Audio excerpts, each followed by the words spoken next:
Gejala perdarahan dalam yang perlu diwaspadai.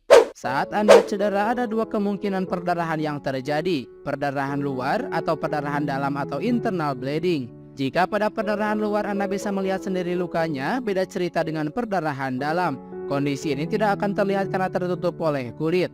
Anda akan susah sekali mendeteksinya, bahkan tidak mengetahui hingga muncul berbagai gejala sebagai sinyal tubuh untuk memberitahukan hal ini. Berikut adalah gejala perdarahan dalam yang perlu diwaspadai. Yang pertama, keliengan dan lemas.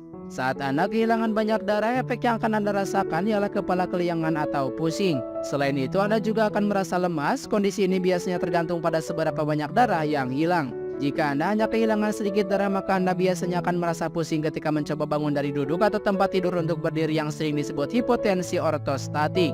2. Nyeri di bagian tertentu. Nyeri adalah gejala perdarahan internal yang paling umum karena darah dapat mengiritasi jaringan. Biasanya rasa nyeri tak selalu mencerminkan bagian tubuh yang terluka saja. Misalnya, jika Anda mengalami perdarahan di perut tetapi terasa sakit justru di bagian bahu. Oleh sebab itu, Anda perlu mencermati rasa nyeri yang kerap muncul karena tandanya ada bagian tubuh yang mengalami masalah. 3. Sesak napas. Rasa sesak atau kesulitan untuk menarik napas dalam bisa menandakan tubuh mengalami internal bleeding. Apalagi jika Anda mengalami rasa sesak napas setelah mengalami cedera tertentu.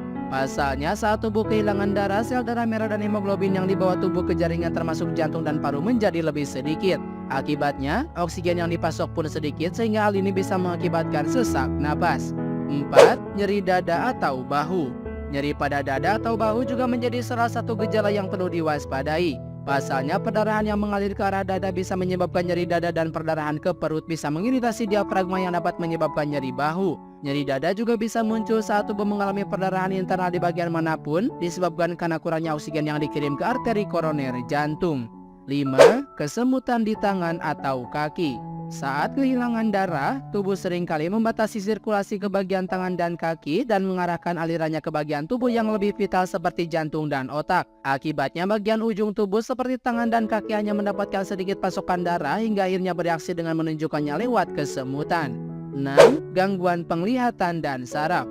Perubahan penglihatan yang bisa terjadi akibat perdarahan dalam ialah penglihatan ganda atau objek tampak berbayang. Selain itu, Anda juga akan mengalami berbagai masalah pada saraf yang ditandai dengan lemah atau mati rasa di salah satu sisi tubuh, sakit kepala yang parah, atau kehilangan koordinasi yang biasanya menjadi tanda adanya perdarahan pada otak.